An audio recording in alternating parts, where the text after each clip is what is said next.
ارباز میری توقع کے مطابق سیٹ اکرم کا جواب ملا۔ اب کرنا یہ ہے کہ تمام اسکولز اور کالجز کے باہر اہلکاروں کی ڈیوٹی لگا دو، جہاں کوئی حرکت ہو بغیر کسی کی سنے اٹھا لو کہ لاک اپ ڈالو۔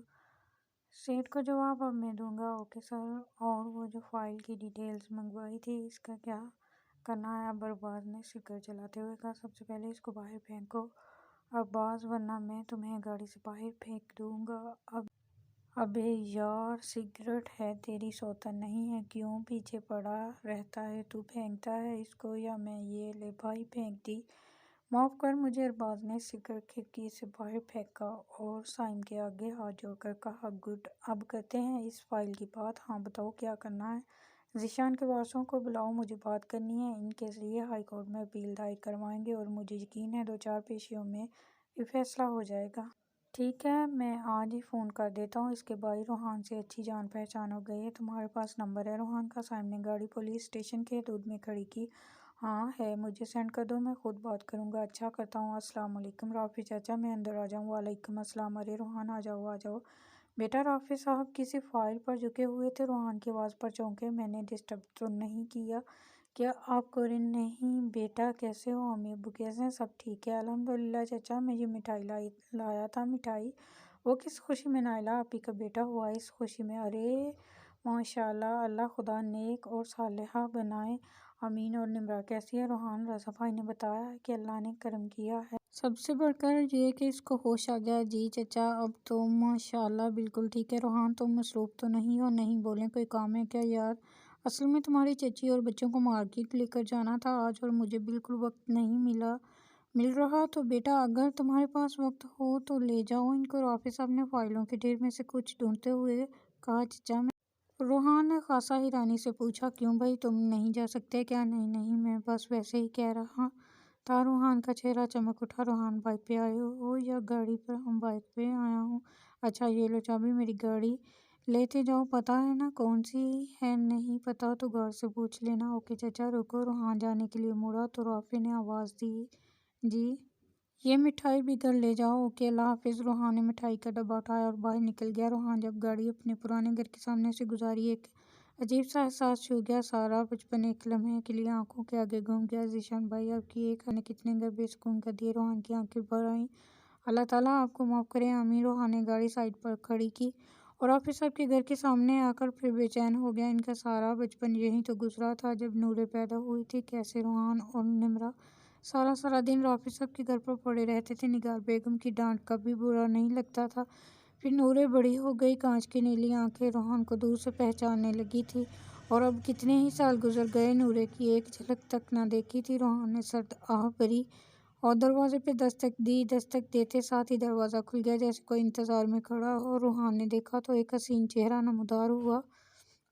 کانچ کی نیلی آنکھیں، معصوم چہرہ، اچھی طرح سے سر پہ حجاب سیٹ کیا ہوا تھا۔ روحان ساکت سا اپنی جگہ پہ کھڑا رہ گیا۔ نورے، آپ دونوں یک زباں بولے۔ روحان ہنس پڑا۔ کیوں، میں نہیں آ سکتا تھا؟ روحان نے ابرو چکا کے سوال کیا۔ نورے بغیر کچھ بولے دروازہ کھول کر اندر چلی گئی۔ روحان نے گلا کھنکارا۔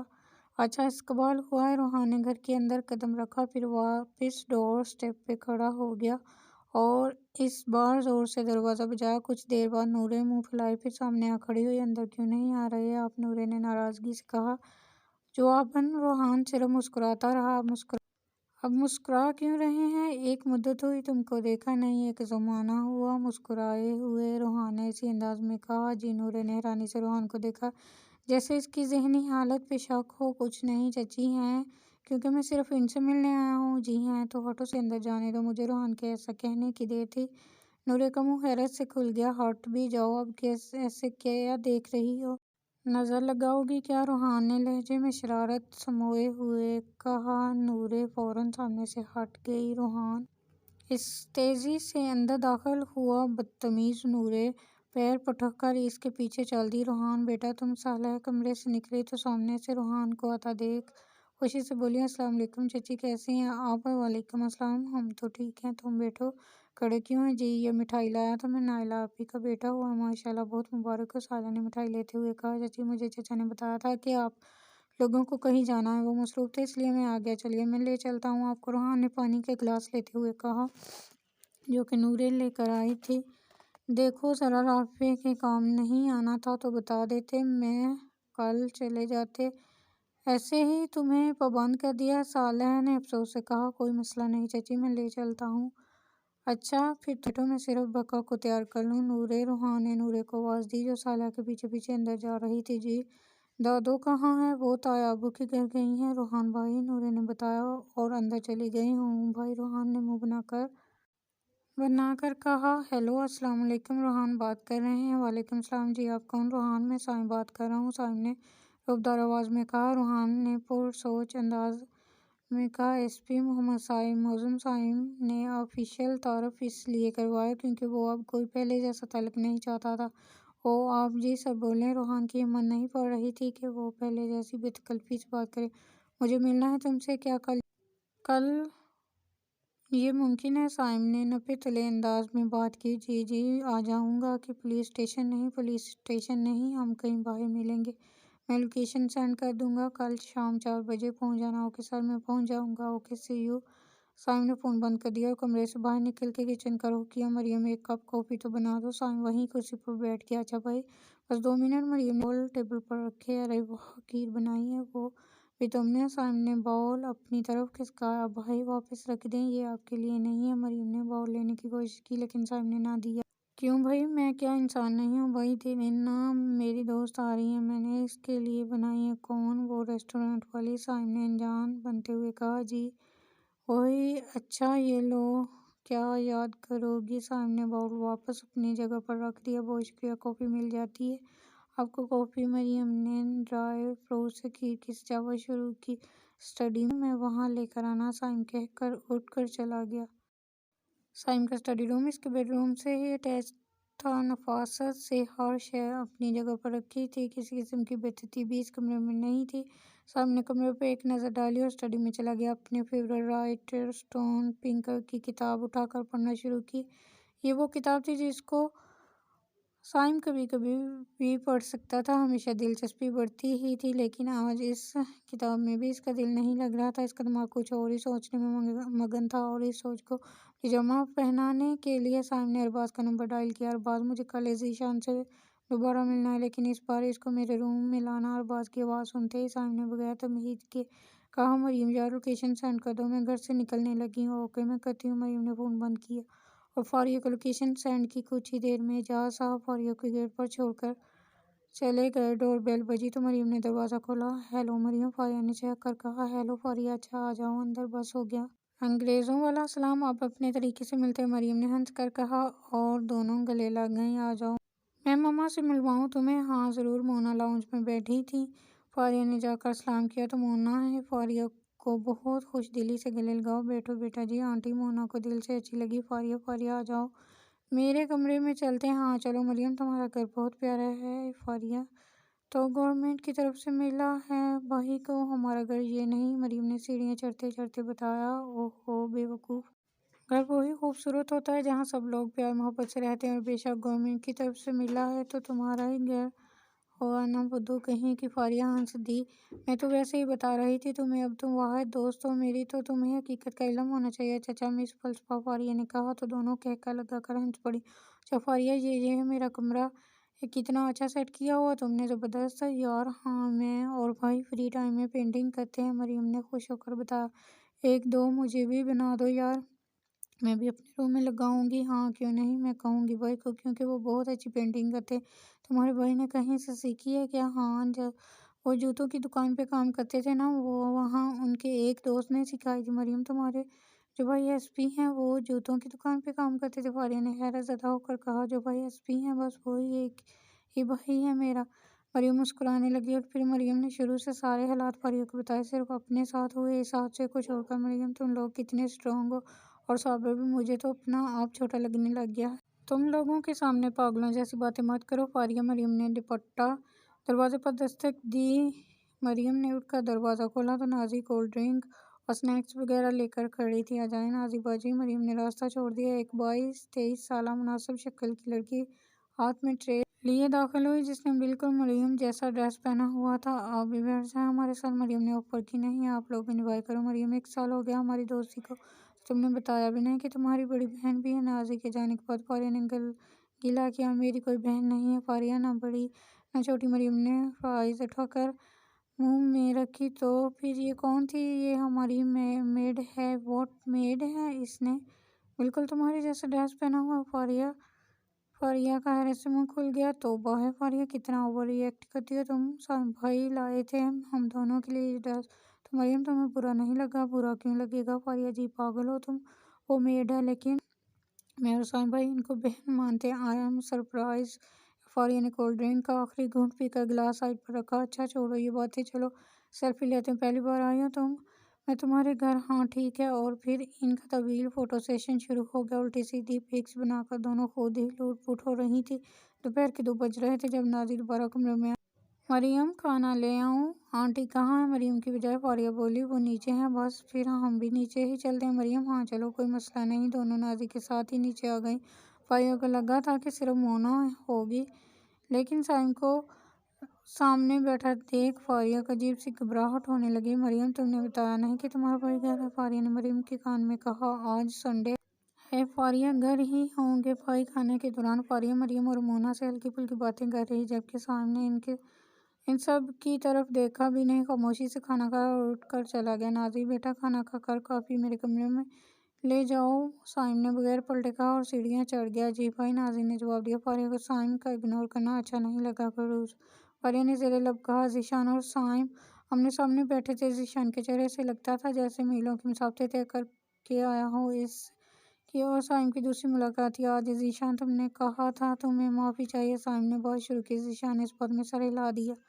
ذیشان، میں نے اور میرے گھر والوں نے تمہیں اس روز معاف کر دیا تھا جب ہم نے محلہ چھوڑا تھا، اور اب جب کہ تم شرمندہ ہو ہم نے تمہیں واقعی دل سے معاف کر دیا۔ اگر تمہارا مقصد صرف معافی حاصل کرنا ہی ہے تو ٹھیک ہے، میں آج روحان سے ملوں گا اور ہائی کورٹ میں اپیل درج کرواؤں گا، اور مجھے امید ہے کہ تم جلد رہا ہو جاؤ گے۔ لیکن اگر تم معافی کے ساتھ اپنے گناہ کا کفارہ بھی ادا کرنا چاہتے ہو تو تمہیں وہ کرنا ہوگا جو میں کہوں گا۔ سائم نے بات مکمل کی۔ سائم، تم جو کہو گے میں کرنے کو تیار ہوں، مجھے بس دل کا سکون چاہیے۔ ٹھیک ہے، تو پھر سنو، تم اگلے ہفتے جیسے ہی رہا ہوگے سیٹ اکرم کے پاس جاؤ گے۔ وہ اس علاقے کا ڈان بنا پھرتا ہے، اور مجھے کل خبر ملی کہ وہ پورے پاکستان میں لڑکیاں سپلائی کرتا ہے جن کے ساتھ بد پھیلی کر کے ویڈیوز بنائی جاتی ہیں اور معصوم کلیوں کو مسل دیا جاتا ہے۔ تم اس کے پاس جاؤ گے اور اس کا اعتبار جیتو گے، اور اس کے خفیہ اڈوں اور اس کے ساتھیوں کی خبر دو گے جو مشہور زمانہ ہے۔ ہمیں ہر حال میں ان ہوس کے پجاریوں کا جڑ سے خاتمہ کرنا ہے۔ سائم، میں اس کام میں اپنی جان سے بھی گریز نہیں کروں گا۔ تم مجھ پر یقین کر سکتے ہو، یقین کیا ہے اس لیے تمہیں چنا۔ ذیشان جی، سمجھ لو قدرت نے تمہیں اور مجھے سنورنے کا موقع دے رہی ہے۔ سائم نے مضبوط لہجے سے کہا۔ باقی کے انسٹرکشنز تو میرے باس سمجھا دے گا، اور پلانز بھی۔ Okay sir. روحان وقت سے پہلے ہی ریسٹورانٹ میں مقررہ ٹیبل پر آ کر بیٹھ گیا۔ پورے 4 بجے روحان کے سائم داخلی دروازے سے اندر آتا دکھائی دیا۔ روحان اپنی جگہ سے اٹھ کھڑا ہوا۔ سائم ٹیبل پر پہنچا تو دونوں نے مصافحہ کیا۔ تشریف رکھیے، سائم نے خلاقتاً کہا۔ کیوں؟ دونوں آمنے سامنے براجمان ہوئے۔ ذیشان سے میری ملاقات ہو چکی ہے، اور وہ مجھے اس کیس کے بارے میں بتا چکا ہے۔ کیسے پیسے کے زور پہ جھوٹا کیس بنایا گیا؟ لیکن میرا سوال تم سے یہ ہے کہ جب ذیشان کو سزا صرف ایک طرف کی بات سن کر دی گئی تو تم لوگوں نے ہائی کورٹ میں اپیل دائر کیوں نہیں کی، یہ جانتے ہوئے بھی کہ یہ ایک بے بنیاد کیس ہے اور اس کا فیصلہ جلد ہی تم لوگوں کے حق میں ہو جائے گا؟ سائم خاموش ہوا تو روحان نے بولنا شروع کیا۔ میں کرنا چاہتا تھا، لیکن مجھے ذیشان بھائی نے سختی سے منع کیا تھا۔ انہوں نے کہا کہ بے شک یہ کیس جھوٹا ہے، لیکن تم جانتے ہو روحان مجھے کس گناہ کی سزا مل رہی ہے، اور مجھے سزا پوری کرنے دو ذرا۔ توقف کے بعد روحان نے دوبارہ بولنا شروع کیا۔ سر، 2 دن میں اتنا سب ہو گیا تھا کہ سمجھ آ گیا تھا کہ واقعی معصوم لوگوں کی آنکھ بہت جلدی لگتی ہے، اس لیے بھائی نہیں چاہتے تھے کہ ان کے کیے کی سزا کوئی اور بھگتے۔ خیر، اب تم اپیل کرو، کیونکہ میں نے ذیشان سے بات کر لی ہے۔ کل پیر ہے، تم کل اپیل دائر کرو، مجھے امید ہے فیصلہ اسی ہفتے میں ہو جائے گا۔ روحان نے چائے کا آرڈر دیا۔ سائم نے ساری ڈیٹیلز روحان کو سمجھا دی کہ کیسے وہ ڈاکیومنٹ تیار کرکے۔ سائم کے فون پہ ارباز کی کال آئی۔ ہیلو، ہاں ارباز یار، وہ ایک فائل تھی گواہ کے کیس کی، تمہیں کل دی تھی، وہ اسٹڈی کر لی تم نے؟ نہیں یار، وہ تو میرے ذہن سے نکل گیا۔ سائم نے افسوس سے کہا۔ اچھا، تم ایک کام کرو، وہ فائل لے کر پولیس اسٹیشن پہنچو، مجھے کچھ ڈسکس کرنا ہے۔ ارباز نے اجلا سے کہا، اچھا میں باہر ہوں، پہنچتا ہوں تھوڑی دیر تک۔ سائم نے فون بند کیا اور اٹھ کھڑا ہوا۔ اوکے روحان، میں چلتا ہوں، ضروری کام ہے مجھے، کوئی مسئلہ ہو تو کال کر لینا۔ اوکے مجھے سر۔ روحان نے مسافر کے لیے ہاتھ بڑھایا۔ تم سائم کہہ سکتے ہو مجھے۔ سائم نے مسکرا کر روحان کا بڑھا ہوا ہاتھ تھام لیا۔ جواباً روحان بھی مسکرا دیا۔ مغرب کی اذان ہونے والی تھی جب سائم گھر آیا۔ لاؤنج میں مونا، مریم اور فاریہ بیٹھے باتوں میں مگن تھیں۔ سائم نے ایک نظر ان پر ڈالی اور تیزی سے سیڑھیاں چڑھ گیا۔ کچھ دیر بعد سائم ہاتھ کی فائل اٹھائے نیچے آیا اور باہر کی جانب بڑھنے لگا۔ بھائی رکیے، مریم کی آواز پہ سائم پلٹا۔ ہاں بولو بھائی۔ فاریہ نے بابا تھوڑا بزی ہو گئے ہیں تو ہم چل کے چھوڑ آتے ہیں اس کو۔ مریم میں ایک ضروری کام سے جا رہا ہوں، میرے پاس اتنا ٹائم نہیں ہے بچے کہ پہلے آپ کی دوست کو گھر چھوڑوں اور پھر آپ کو واپس یہاں چھوڑنے آؤں۔ سائم نے پیار سے مریم کو سمجھایا کیونکہ ارباز کی اجلت سے اس کو لگ رہا ہے کہ ضرور کوئی سنگین بات ہے۔ پھر بھائی اب کیا کریں، مغرب ہونے والی ہے، آپ اپنی دوست سے پوچھ لو، ان کو کوئی مسئلہ نہیں ہے تو میں ڈراپ کرتا جاؤں گا۔ اچھا میں پوچھتی ہوں فاریہ، بھائی ضروری کام سے جا رہے ہیں، اگر تمہیں ڈراپ کرتے جائیں تو کوئی پرابلم تو نہیں ہوگی؟ نہیں کوئی مسئلہ نہیں، میں چلی جاتی ہوں۔ سائم باہر جا کر گاڑی میں بیٹھ گیا۔ فاریہ، مونا اور مریم سے مل کر باہر آ گئی اور گاڑی کا پچھلا دروازہ کھول کر بیٹھ گئی۔ مریم، محترمہ میں آپ کا ڈرائیور نہیں ہوں، آگے آ کر بیٹھیں، سائم نے اپنے مخصوص رعبدار آواز میں کہا۔ ایک لمحے کے لیے فاریہ کا سانس تھم گیا لیکن پھر فوراً سے گاڑی سے باہر نکلی اور فرنٹ سیٹ پر آ کر بیٹھی۔ ایڈریس بتائیں، کہاں ڈراپ کرنا ہے آپ کو، سائم نے کہا تو فاریہ نے ایک پوش ایریا کا پتہ بتایا۔ سارا سفر خاموشی سے گزر گیا اور گاڑی ایک بڑے سے گیٹ کے سامنے گاڑی رکی۔ تھینک یو، فاریہ نے بغیر سائم کی طرف دیکھے کہا اور گاڑی سے اتر گئی۔ سائم نے مسکرا کر فاریہ کی پشت کو دیکھا اور گاڑی ریورس کی۔ یار کب سے انتظار کر رہا ہوں میں۔ سائم، سوری ایک پرسنل کام آ گیا تھا۔ اب بتاؤ کیا بات ہے۔ سائم، یہ اس لڑکی مہم کی فائل ہے جو پچھلے ہفتے اغوا ہوئی تھی۔ یہ لڑکی ماسٹرز کی اسٹوڈنٹ ہے اور 22 اکتوبر کو یہ لڑکی کالج کے بعد گھر نہیں آئی تو اس کے والد نے رپورٹ کروائی۔ 29 اکتوبر رات 9 بجے اس لڑکی کو نیم مردہ حالت میں سرکاری ہاسپٹل کے پاس ایک گاڑی پھینک کر تیزی سے فرار ہو گئی۔ گاڑی تیزی سے گزری اور دوسرا رات کا وقت ہونے کی وجہ سے کوئی گاڑی کا نمبر نوٹ نہیں کر سکا۔ میڈیکل رپورٹ کے مطابق لڑکی کے ساتھ گینگ ریپ ہوا ہے جس کی F I R lady doctor معروف اسلام کی طرف سے 30 اکتوبر کو کروائی گئی جو کہ سب انسپکٹر رحمان نے کاٹی تھی، لیکن اصل حقیقت یہ ہے کہ ایف آئی آر کاٹی ہی نہیں گئی کیونکہ یہ ایف آئی آر سیٹ اکرم کے چھوٹے بھائی اور اس کے عیاش دوستوں کے خلاف کٹوائی گئی تھی۔ ارباز نے چند کاغذ کے ٹکڑے ٹیبل پر رکھے۔ یہ وہ رپورٹ ہے ڈاکٹر معروف کو تسلی دینے کے لیے درج کی گئی اور ان کے جاتے ہی ایس آئی رحمان نے رپورٹ کے ٹکڑے کرکے ڈسٹ بن میں پھینک دیے۔ سائم نے غصے سے مٹھیاں بھینچ لی۔ 10 منٹ کے اندر ایس آئی رحمان کو بلاؤ اور اسے کہنا 10 منٹ سے 1 منٹ اوپر ہوا تو نتیجے کا ذمہ دار خود ہوگا۔ ارباز کمرے سے باہر نکل گیا۔ سائم نے آئی جی صاحب کا نمبر ڈائل کیا۔ السلام علیکم سر۔ وعلیکم السلام۔ بلا تمہید بات شروع کی۔ سر، ایس آئی رحمان کا ٹرانسفر میں حیدرآباد کر رہا ہوں۔ لیکن کیوں سائم؟ سائم نے تمام باتیں آئی جی صاحب کو بتا دی۔ اس کی پیٹی تارو، حرام خور لوگ، سارا پولیس ڈپارٹمنٹ ایسے لوگوں کی وجہ سے بدنام ہو چکا۔ آئی جی صاحب دھاڑے۔ سر فی الحال ٹرانسفر ہی ٹھیک ہے۔ حیدرآباد میں جو ایس پی ہے وہ میرا دوست ہے، وہ مکمل اس پر نظر رکھے اور جہاں اس نے اوقات دکھائی پیٹی اتارنے میں بھی دیر نہیں لگے گی۔ ٹھیک ہے، جیسے تمہیں بہتر لگے وہ کرو۔ میں کرائم ریٹ نہ رپورٹ کروں؟ سر انشاءاللہ ایسا ہی ہوگا۔ بس سر آپ سے گزارش ہے رحمان کا ٹرانسفر نہیں رکنا چاہیے کیونکہ مجھے یقین ہے سیٹ رحمان پوری کوشش کرے گا اس کو رکوانے کی۔ بے فکر رہو سائم، یہ خبیث کل کی ڈیوٹی حیدرآباد میں دے گا۔ Okay sir. سائم نے فون ٹیبل پر رکھا اور کمرے سے باہر آیا۔ ارباز، یس سر۔ ایس پی رحمان کہاں ہے؟ سر اس نے کہا ہے وہ شہر سے باہر ہے، 1 گھنٹے میں پہنچ جائے گا۔ ارباز نے تفصیل بتائی۔ اس کا ٹرانسفر لیٹر تیار کرو حیدرآباد کا اور فوراً کرو۔ Okay sir. کچھ ہی دیر میں ٹرانسفر لیٹر تیار ہو کر سائم کے ٹیبل پر آ گیا۔ سائم نے سائن کیے اور ارباز کے حوالے کر دیے۔ ارباز، اس کے ٹیبل پر رکھ دو اور رحیم صاحب کو کہو اس کو بتا دیں گے ہم اس کے باپ کے نوکر نہیں ہیں جو اس کا انتظار کریں گے، اور گاڑی نکالو ہم ہاسپٹل جا رہے ہیں۔